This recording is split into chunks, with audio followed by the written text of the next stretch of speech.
I've got some bad news, I've got some good news, and I've got some great news. The bad news is that 93% of customer initiatives fail. Customer initiatives are the kind of projects and plans that customers like you and I really look forward to. The kind of things that brands do to make our lives easier. The kind of things that make us go, God, that was a seamless experience, must use them again.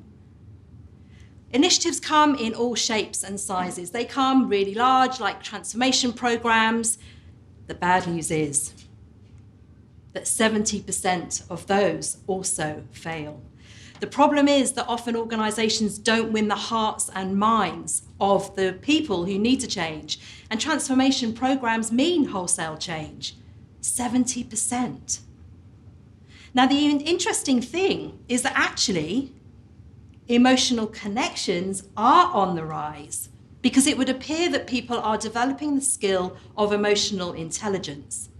And when people develop the skill of emotional intelligence, not only do they create greater connections between staff and customers, they develop greater connections between colleagues, which means that those initiatives and those transformation programs are more likely to succeed. There's also great news that established remote working skills enable people to make greater connections. The thing is that people who work in remote spaces have had to learn how to communicate effectively. They communicate with intention, and they do it really well. The amazing thing is that when we bring all these random ideas together, I think there's just a chance that customer experience might just get better in the future. There's just a chance that those transformation programs and those initiatives might just succeed. So what I want to do now is just share a story with you. I want to share a story with you that's actually kind of been brought together to develop a model that organisations might consider developing, which might just change the way we do customer experience. It started with a fridge freezer.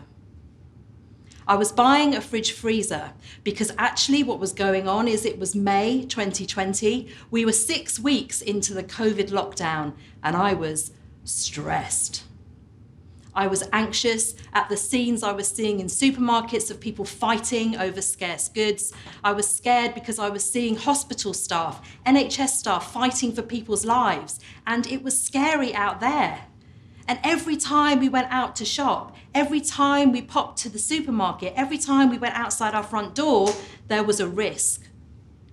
And I needed to know how I could protect the people in my household from this deadly disease.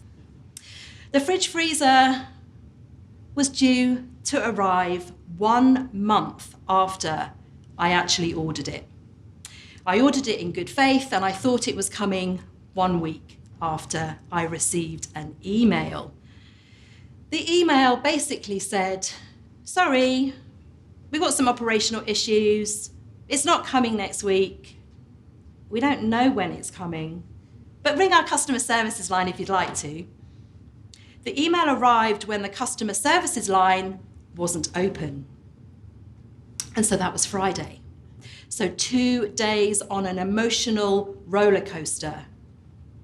I was anxious, I was frightened, I was angry, I was frustrated.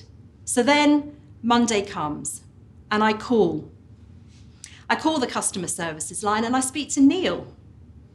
Neil couldn't care less. Neil was sat, I imagined, probably with a headset on, looking at a screen, reading from a script. And the thing is, I think I was probably one of maybe a couple of thousand people who were on that phone that day, complaining, anxious, nervous, wanting to know what was going on. Neil didn't really know what to do. He kind of told me I had 2 options. One option was to wait. No. Another option was to perhaps make a complaint, maybe. Or another option was to buy something else. And so I told Neil perhaps this wasn't the best way to deal with a customer, but that was that. Not to worry, off we trot. So I was back to square one. 2 days later, after searching and finding a fridge freezer that didn't cost £5,500 and one that was available that might come within 2 weeks, it finally happened. I placed the order, I sent some questions, and then Jane rang. Jane was a customer services agent for this new fridge freezer. Jane listened to what I had to say. She listened very carefully because when I described the situation I had with Neil, she said, I imagine you probably want that device a bit sooner if you can. Music to my ears. She said, I don't know if I can, but I will try. I felt supported. I felt like she had my back. She seemed so calm and relaxed. And the funny thing is that in the background, I could hear a dog barking and I could hear cars passing.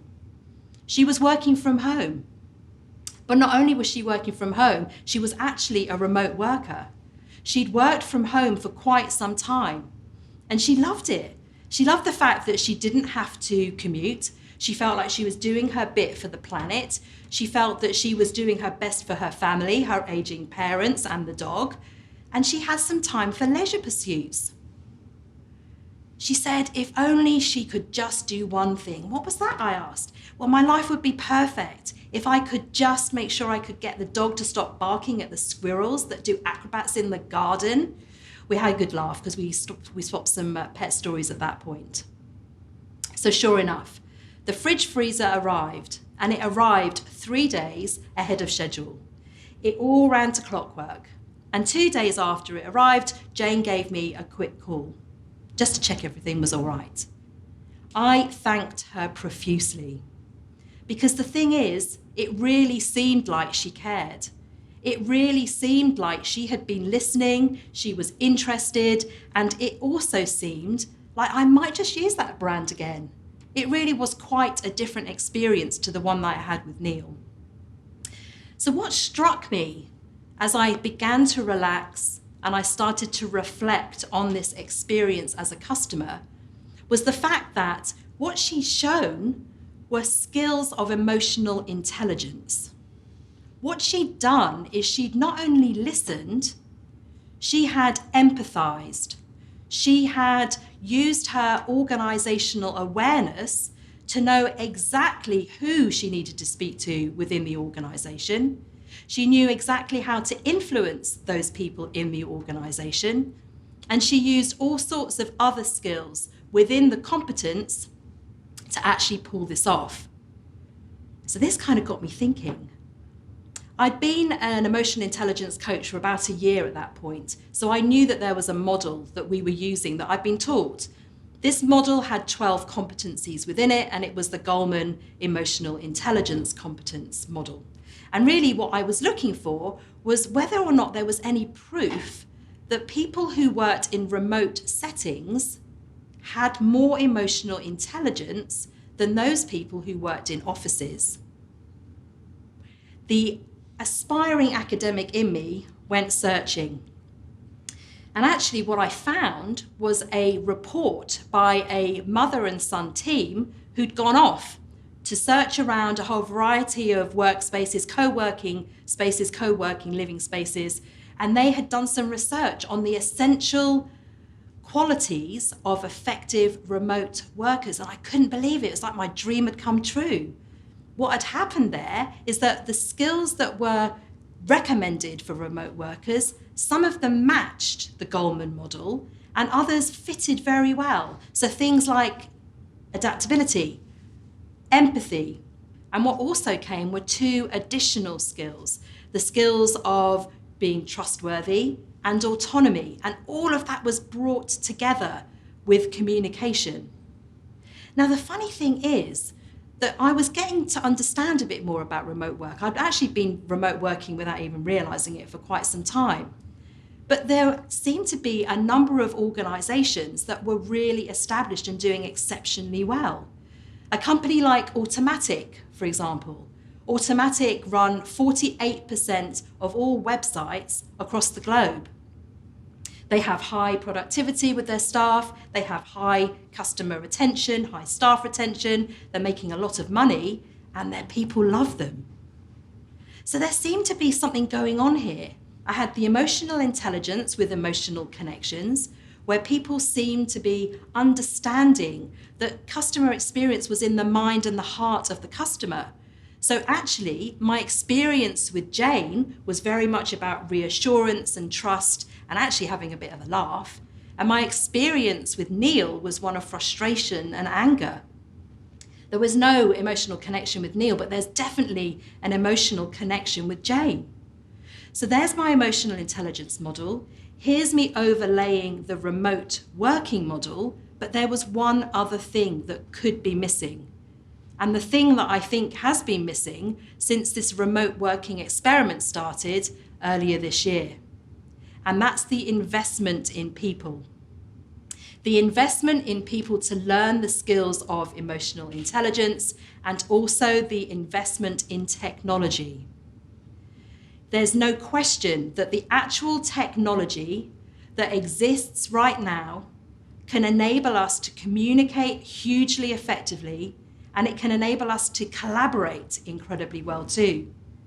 We're running workshops right now with people who are across the globe. 16 different countries were on a workshop we ran a couple of weeks ago, all tuned in, all adding post-its to one particular big board. It was quite incredible. So what does all of this mean if we do bring together emotional intelligence, which brings about emotional connection? Then we have people who are working in established remote who seem to have learned how to develop those emotional connections. And then we have technology that brings it all together to enable people to work. So I guess my challenge for people who are looking to up their game with customer experience, why don't you dump your head offices? Why don't you give some people that work for you the opportunity to learn the skill and the technology to have the kind of life that Jane has? Because believe you me, she sounds like she's having a bit of fun and she's doing some work. Why don't people invest in individuals to get that work life going on, to have the kind of life where they enjoy the work they do, they have the autonomy, and the managers who work with them support them, take down the barriers rather than just present more. So here's the question. If we think about it, if we think about customer experiences right now, why can't we turn them the other way around? Why can't we turn those numbers around? Why can't we get 93% of customer initiatives to be hugely successful? Why can't we get 70% of those transformation programs to work? I would say 100%, but hey, we've got to be practical here.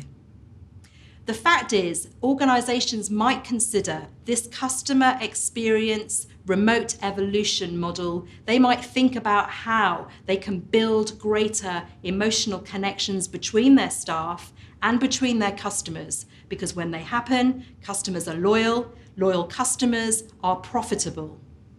And at the end of the day, that's really the thing that matters. So that's my invitation to you, is to consider the customer experience remote evolution model. Try it today. In the meantime, we're about to buy a tumble dryer, so watch out for the next installment. Thank you.